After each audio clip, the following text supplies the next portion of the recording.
Welcome to another episode of Homerik.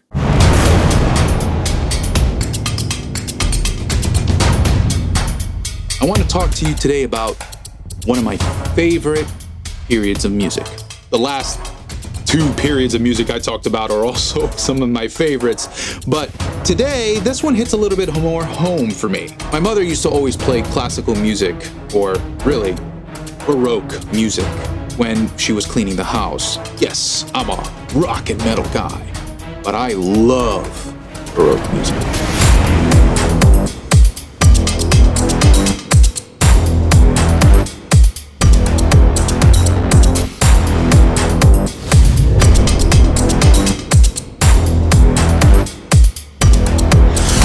So I always really appreciated this type of form of music anytime I ever heard it.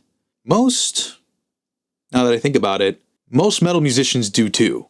And that's probably because there's so much virtuosity during this period of music. Now, Baroque comes from the Italian word barocco, which means bizarre. Because of the Renaissance and this formulation of philosophy to soon come after that, the Baroque period was a time of extremes, especially because of the Counter-Reformation and the Protestant Reformation, and all of the stuff that was happening politically. Artists during this time, especially painters, would create art that would be very dramatic. You could see it with the harsh shadows and the bright hues. There was a lot of detail.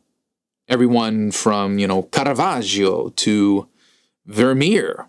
And soon during this time, we would see the invention of new instruments. One that was the most popular by far was the harpsichord. Now, the harpsichord was actually not the first keyboard instrument. That was the clavichord. The clavichord was a portable instrument that you could actually take with you to small gatherings. Maybe, 5 people could gather around the clavichord and sing songs together.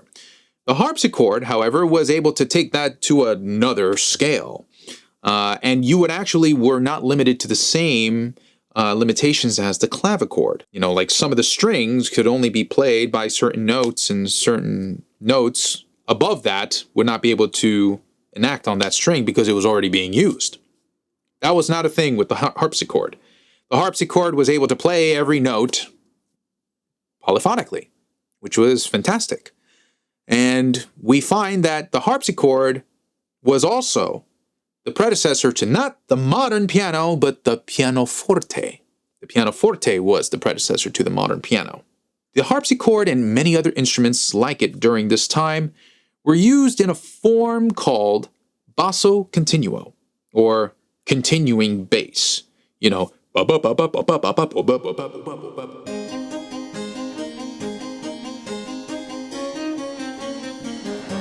That kind of stuff. A lot of people would refer to continuing bass as very similar to like an ostinato or a repeating idea. It wasn't necessarily a repeating idea all the time, but many parts of this music were using repetitive ideas. And the harpsichord would be paired with a bass instrument. So you have somebody playing the harpsichord, and then you'll have somebody playing something like a cello or a bassoon or something of that sort. And if it wasn't a harpsichord, it was something like a lute. So basso continuo, in essence, needed an instrument that could play chords and an instrument that could play the continuing bass. And from that, we see basso continuo bleed into the other types of forms of music during this time, most notably a new genre of music known as opera. Now, opera, led by the Florentine Camerata, which was a group of people who conversed about art, science, and literature, and brought together this new form of art.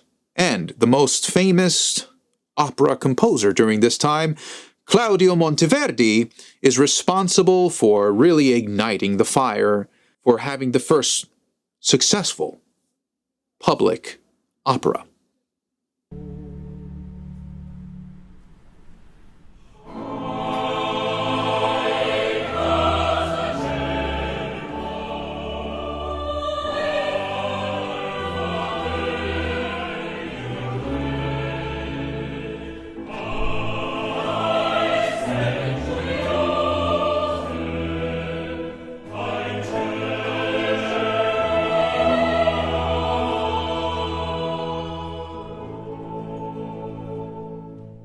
at opera was Orfeo, which tells of the story of Orpheus and Eurydice. This is, of course, inspired by Greek mythology, and how these two people must travel back from the underworld, from the clutches of Hades, in order to live together once again. But there is a tragic ending. I won't spoil it for you, though. You should watch Orfeo, the original, if you can find it. One of the things about this, though, you'll notice that because they didn't have amplified instruments, they actually had to use like choirs and people to emphasize the music dramatically. It's actually a really, really beautiful way to watch opera. I wish I could experience opera in this acoustic way. It's really invigorating. It's nothing like listening to it on a sound system. It's more intimate. So in addition to the opera, we had the rise of new instruments like the orchestra, the violin, viola, the cello, and the bass. 4 that made what we love to hear today. And beyond that, other versions of using the orchestra, like the concerto, which was mastered by Antonio Vivaldi.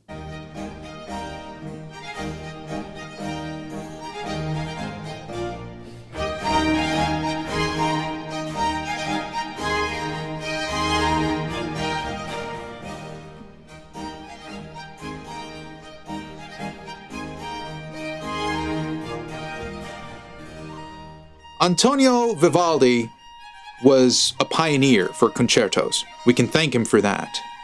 But someone even more masterful than Antonio Vivaldi, which you may have probably guessed by now, Johann Sebastian Bach. Do I really need to talk about this guy?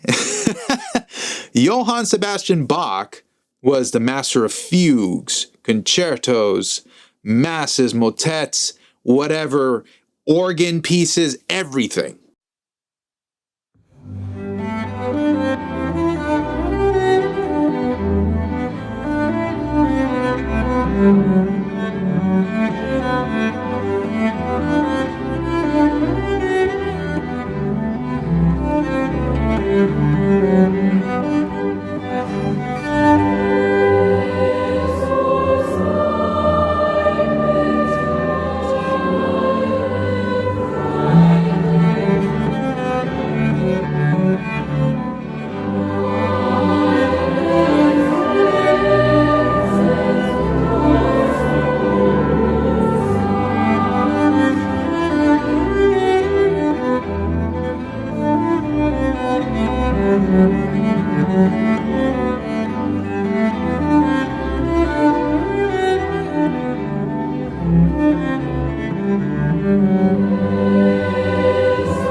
Many say, is the epitome of Baroque music. They even say that his lifetime is considered the lifetime of Baroque music.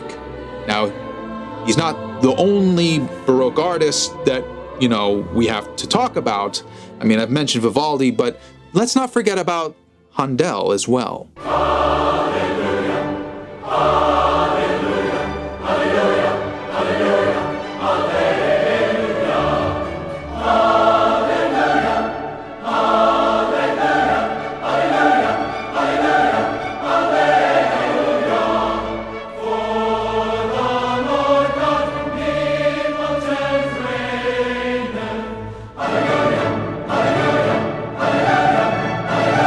You can thank Handel for writing things like Messiah or the Royal Fireworks.